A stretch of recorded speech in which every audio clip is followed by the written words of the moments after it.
ನಿರ್ಮಾಣ ಹಂತದಲ್ಲಿರುವ ಬಿದರಳ್ಳಿ ಬತ್ತೇಶ್ವರ ಸ್ವಾಮಿ ದೇವಾಲಯದ ಗರುಡಸ್ತಂಭ ಪೂಜೆ ಮತ್ತು ಮುಖಮಂಟಪದ ಶಿಲಾಸ್ತಂಭ ಜೋಡಣೆ ಕಾರ್ಯಕ್ರಮ ಸಚಿವರಾದ ಬೈರ್ತಿ ಸುರೇಶ್ ಬಾಗಿ ಕಾಮಗಾರಿ ಶೀಘ್ರ ಮುಗಿಸುವಂತೆ ಸೂಚನೆ. ಬೆಂಗಳೂರು ನಗರ ಜಿಲ್ಲೆಯ ಪೂರ್ವ ತಾಲೂಕಿನ ಬಿದರಳ್ಳಿ ಗ್ರಾಮದಲ್ಲಿ ಸಾವಿರಾರು ವರ್ಷಗಳ ಇತಿಹಾಸವಿರುವ ಬಿದರಳ್ಳಿ ಶ್ರೀ ಬತ್ತೇಶ್ವರ ಸ್ವಾಮಿ ದೇವಾಲಯ ಶಿಥಿಲಗೊಂಡ ಹಿನ್ನೆಲೆಯಲ್ಲಿ ಅದನ್ನು ಸಂಪೂರ್ಣವಾಗಿ ನೆಲಸಮ ಮಾಡಿ ನೂತನವಾಗಿ 2.5 ಕೋಟಿ ರೂಪಾಯಿ ವೆಚ್ಚದಲ್ಲಿ ಪುನರ್ ನಿರ್ಮಾಣ ಮಾಡುತ್ತಿದ್ದು, ಕಾಮಗಾರಿಯು ಭಾಗಶಃ 70ರಷ್ಟು ಮುಗಿದಿದ್ದು ಭರದಿಂದ ಸಾಗುತ್ತಿದೆ.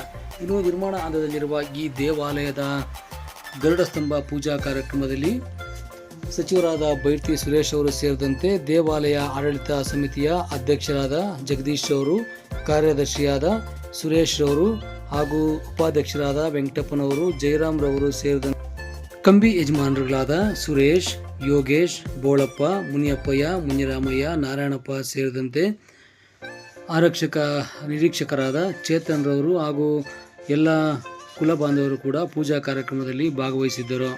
ಇನ್ನು ಪ್ರತಿ 11 ವರ್ಷಕ್ಕೊಮ್ಮೆ ನಡೆಯುವ ದೊಡ್ಡ ಜಾತ್ರಾ ಮಹೋತ್ಸವ 2026ರ ಮಾರ್ಚ್ ತಿಂಗಳಲ್ಲಿ ನಿಗದಿಯಾಗಿದ್ದು, ಮಾರ್ಚ್ 23, 24, 25, 26 4 ದಿನಗಳ ಕಾಲ ವಿಜೃಂಭಣೆಯಿಂದ ಅದ್ದೂರಿಯಾಗಿ ಸಾವಿರಾರು ಜನರು ಸೇರಿ ನಡೆಸುವ ಜಾತ್ರೆ ನಿಗದಿಯಾದ ಕಾರಣದಿಂದ ದೇವಾಲಯದ ಕಾಮಗಾರಿ ಭರದಿಂದ ಸಾಗುತ್ತಿದ್ದು, ಜನವರಿಯ ವೇಳೆಗಾಗಲೇ ಕಾಮಗಾರಿ ಪೂರ್ಣಗೊಳ್ಳುವ ನಿರೀಕ್ಷೆಯಲ್ಲಿ ಇದೆ ಎಂದು ಸಮಿತಿಯವರು ಮಾಹಿತಿಯನ್ನು ನೀಡಿದರು. ಸಂಪೂರ್ಣವಾಗಿ ಹೊಯ್ಸಳ ಶೈಲಿಯಲ್ಲಿ ನಿರ್ಮಾಣವಾಗುತ್ತಿರುವ ಈ ಒಂದು ದೇವಾಲಯದ ನಿರ್ಮಾಣ ಉಸ್ತುವಾರಿಯನ್ನು ಅಧ್ಯಕ್ಷರಾದ ಜಗದೀಶ್ ರವರು ಸೇರಿದಂತೆ ಸಮಿತಿಯ ಎಲ್ಲ ಪದಾಧಿಕಾರಿಗಳು ಹಾಗೂ ಶಿಲ್ಪಿಗಳಾದ ಪವನ್ ರವರು ಕೂಡ ವೇಗವಾಗಿ ಕಾಮಗಾರಿ ನಡೆಸುತ್ತಿದ್ದು, ಬನ್ನಿ ಈ ದೇವಾಲಯದ ವಾಸ್ತುಶಿಲ್ಪ ನಿರ್ಮಾಣದ ಬಗ್ಗೆ ಮಾಹಿತಿಯನ್ನು ನೀಡೋಣ. 1000 ವರ್ಷಗಳ ಇತಿಹಾಸವಿರುವ ಬಿದರಳ್ಳಿ ಬತ್ತೇಶ್ವರ ಸ್ವಾಮಿ ದೇವಾಲಯ ಪುಟ್ಟದಾಗಿದ್ದು 2 ಬಾರಿ ಜೀರ್ಣೋದ್ಧಾರಗೊಂಡು ಈಗ ಸಂಪೂರ್ಣವಾಗಿ ದೇವಾಲಯವನ್ನು ನೆಲಸಮ ಮಾಡಿ ನೂತನವಾಗಿ 2.5 ಕೋಟಿ ವೆಚ್ಚದಲ್ಲಿ ನಿರ್ಮಾಣ ಮಾಡುತ್ತಿದೆ. ಮುಖಮಂಟಪ ಸೇರಿದಂತೆ ದೇವಾಲಯದ ಪ್ರಾಂಗಣದಲ್ಲಿ 4 ಕಂಬಗಳಿದ್ದು, 4 ಕಂಬಗಳ ಮೇಲ್ಭಾಗದಲ್ಲಿ ಚತುರ್ಮುಖ ಗಜಗಳ ಶಿಲಾಕೃತಿಯನ್ನು ಹೊಂದಿರುವ ಶಿಲ್ಪಗಳನ್ನು ಹೊಂದಿಸಿದ್ದು, ಅದರಂತೆ ಚಾವಣಿಯ ಮೇಲ್ಭಾಗದಲ್ಲಿ ವಿವಿಧ ವರ್ಣದ ಚಿತ್ರಗಳನ್ನು ಕೂಡ ಕೆತ್ತಲಾಗಿದೆ.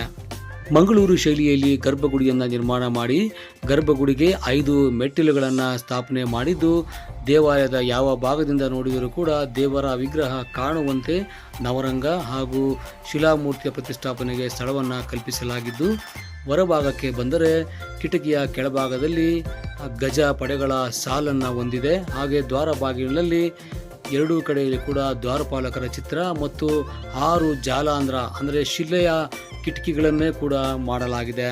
ಒಟ್ಟಾರೆಯಾಗಿ ಗೋಪುರವು ಕೂಡ ಶಿಲೆಯಲ್ಲೇ ನಿರ್ಮಾಣವಾಗಿದ್ದು, ಪವನ್ ರವರು ಕಾಮಗಾರಿಯನ್ನು ಭರದಿಂದ ಸಾಗಿಸುತ್ತಿದ್ದು, ಇಂದು ಸಚಿವರಾದ ಬೈರ್ತಿ ಸುರೇಶ್ ಅವರು ಗರುಡಸ್ತಂಭ ಪೂಜಾ ಕಾರ್ಯಕ್ರಮ ಹಾಗೂ ಮುಖಮಂಟಪದ ಶಿಲಾಸ್ತಂಭ ಜೋಡಣಾ ಕಾಮಗಾರಿಗೆ ಚಾಲನೆ ನೀಡಿ ಕಾಮಗಾರಿಯನ್ನು ವೀಕ್ಷಣೆ ಮಾಡಿ ದೊಡ್ಡ ಜಾತ್ರೆಯ ವೇಳೆಗಾಗಲೇ ದೇವಾಲಯದ ಕಾಮಗಾರಿಯನ್ನು ಸಂಪೂರ್ಣಗೊಳಿಸಬೇಕೆಂದು ಸಲಹೆಯನ್ನು ನೀಡಿದ್ದಾರೆ.